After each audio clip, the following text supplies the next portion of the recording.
जो ऑटोमोबाइल का सेक्टर है और ख़ास करके जो आपकी कंपनी है, किस हद तक इसको पॉजिटिवली और नेगेटिवली ये अफेक्ट कर सकता है? बिस्मिल्लाहिर्रहमानिर्रहीम। पहले तो जी बहुत शुक्रिया कि आपने इस प्रोग्राम में मुझे बुलाया।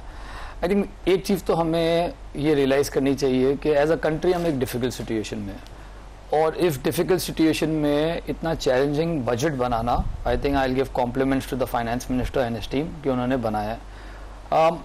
आई एम श्योर जहाँ जहाँ पे टैक्सेस इंक्रीज़ होते हैं वो किसी को नहीं पसंद आते हैं, लेकिन ऑटोमोबाइल में एक डिफरेंट इशू है जिसको मैं पहले अलग से बात करूंगा। बहुत सारी जगह पे टैक्सेस इंक्रीज हुए हैं। I think we all have to work कि हमने इस मुल्क में काम करना है, इस मुल्क के लिए काम करना है। मेरी सिर्फ गवर्नमेंट से हमेशा रिक्वेस्ट होती है कि आप टैक्स बेस को बढ़ाएं, उन्हीं लोगों को टैक्स ना करें जिस तरह सैलरी क्लास से, उस पर मजीद कुछ टैक्स दिया गया। लेकिन I think it was better than lot of peoples expectation. वो थोड़ा सा इंक्रीज़ किया, लेकिन अगर वो भी ना करें कि ये वही तबका इस पर करते रहते हैं, वही इंडस्ट्रीज़ पे हम करते रहते हैं।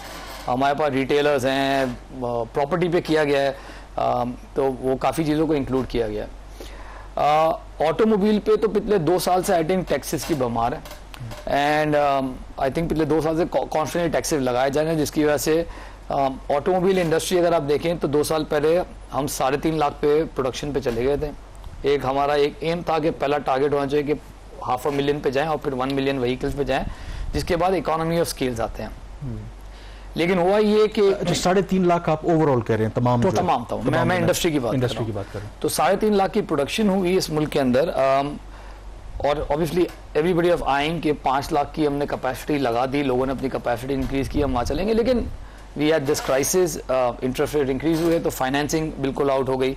आजकल गाड़ी फाइनेंस करना इज कम्प्लीटली अनक्वेश्चनेबल, बट वो इंटरेस्ट रेट ऐसे नीचे आएंगे तो उसमें थोड़ी सी इंप्रूवमेंट आनी शुरू हो जाएगी।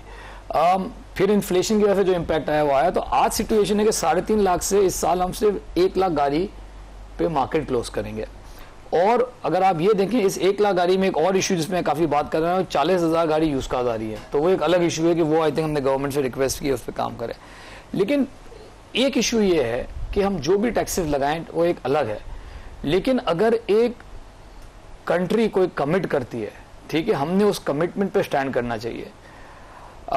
2021-26 की ऑटोमोबाइल पॉलिसी दी गई, जिसके अंदर जो है उस पॉलिसी का नाम दिया गया कि प्रमोशन ऑफ न्यू टेक्नोलॉजीज।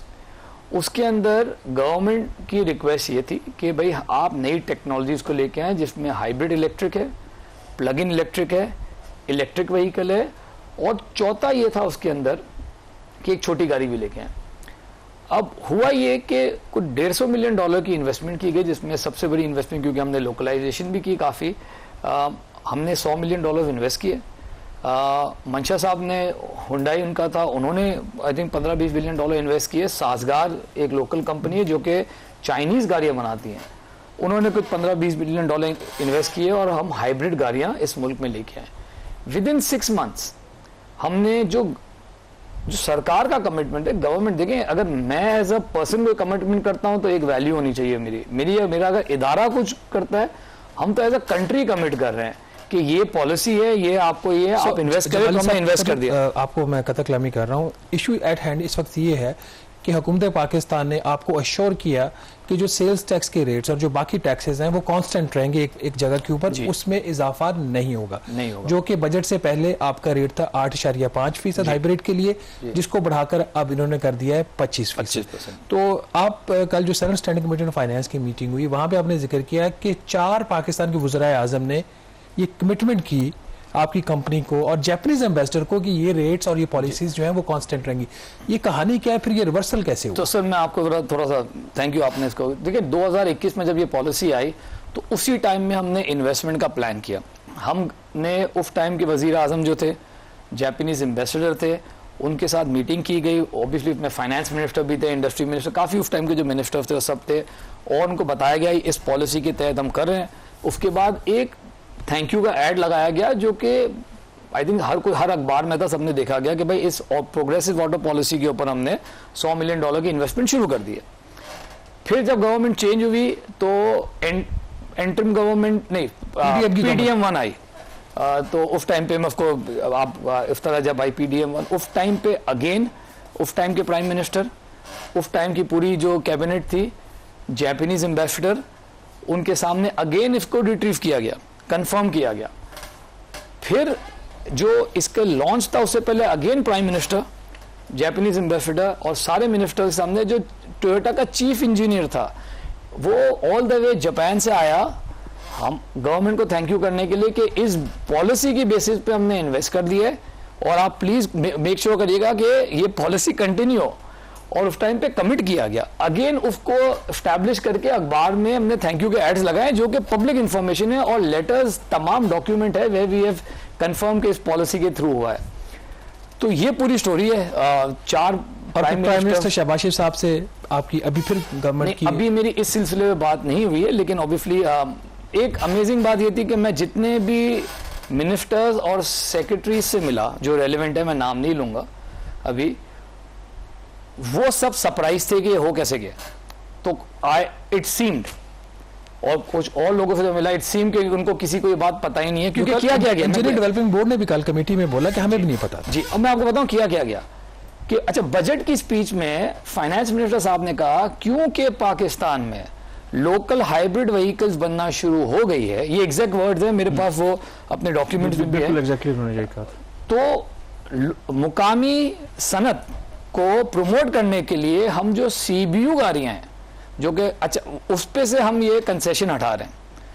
अच्छा, वो CBU गाड़ी को कंसेशन था 2013 से, 11 साल बाद उसको हटाया गया, जबकि आपने लोकल मैन्युफैक्चरिंग जिसकी पॉलिसी दी गई, जिसमें इन्वेस्टमेंट हुई, जॉब क्रिएट की गई, उसको आपने 6 महीने में हटा दिया। हटाया कैसे कि इस पूरे मुल्क में किसी को नहीं पता।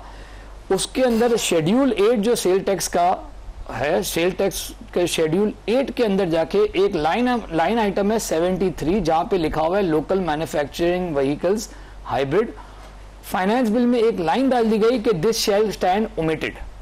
तो ये बिल्कुल ही आई थिंक किसी की नजरों में नहीं था और इसको कर दिया गया। अगर for the benefit of our viewers कि अगर ये वाकई हाइब्रिड के हवाले से जो लोकल जो बन रही हैं गाड़ियां पॉलिसी चेंज होती है तो क्या इम्पैक्ट आएगा, आपका कंसर्न क्या है? मसलन एक काउंटर आर्ग्यूमेंट गवर्नमेंट ये भी देती है कि अगर एक शख्स 10 मिलियन या 1 करोड़ की गाड़ी खरीद सकता है तो वो 1 करोड़ 15 लाख भी दे देगा, उसको क्या इतना बड़ा इशू है?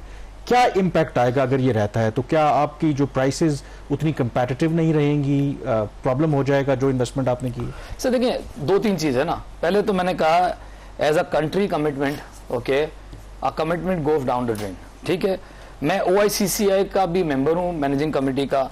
हम काफी अरसे से FDI लाने की कोशिश कर रहे हैं इस मुल्क में। We are also talking about road shows करें। अब एज अ ओवरसीज को हम क्या, मैं कैसे जाके पर्सनली ये बात कर सकता हूँ कि इन्वेस्टमेंट लेके आए, जबकि जिस इंडस्ट्री में उस इंडस्ट्री की इन्वेस्टमेंट प्रोटेक्टेड नहीं है। And by giving a policy, देखिए ऐसा नहीं है कि देखिए आज गवर्नमेंट ने फर्ज करें सेल टैक्स जो है 25% कर दिया गाड़ियों पे, मैंने एक दफा शिकायत नहीं की इस पे। वी अंडरस्टैंड कि मुल्क जो है वो उसमें, लेकिन जब आप एक कमिट करते हैं, एक पॉलिसी कर देते हैं, उसको हमें स्टैंड बाय करना चाहिए। अच्छा, उस पॉलिसी के अंदर भी अगर फर्ज करें गवर्नमेंट कहती है ये पूरी पॉलिसी खत्म कर रहे हैं, हमने चेरी पिक किया, एक आइटम उठाई।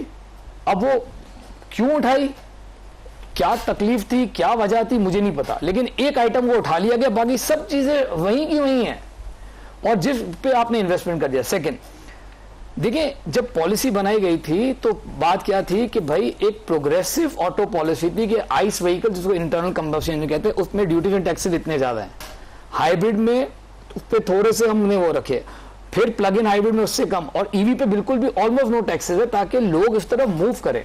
That's number 1। तो रीजन ये है कि हाइब्रिड इलेक्ट्रिक टेक्नोलॉजी महंगी है, तो दुनिया में हर कंट्री ने इलेक्ट्रिक और हाइब्रिड इलेक्ट्रिक को पहले प्रमोट करने के लिए ये इंसेंटिव दिए, कोई नई चीज नहीं है। अच्छा जमाली साहब, आपसे डिस्कशन जारी रहेगी।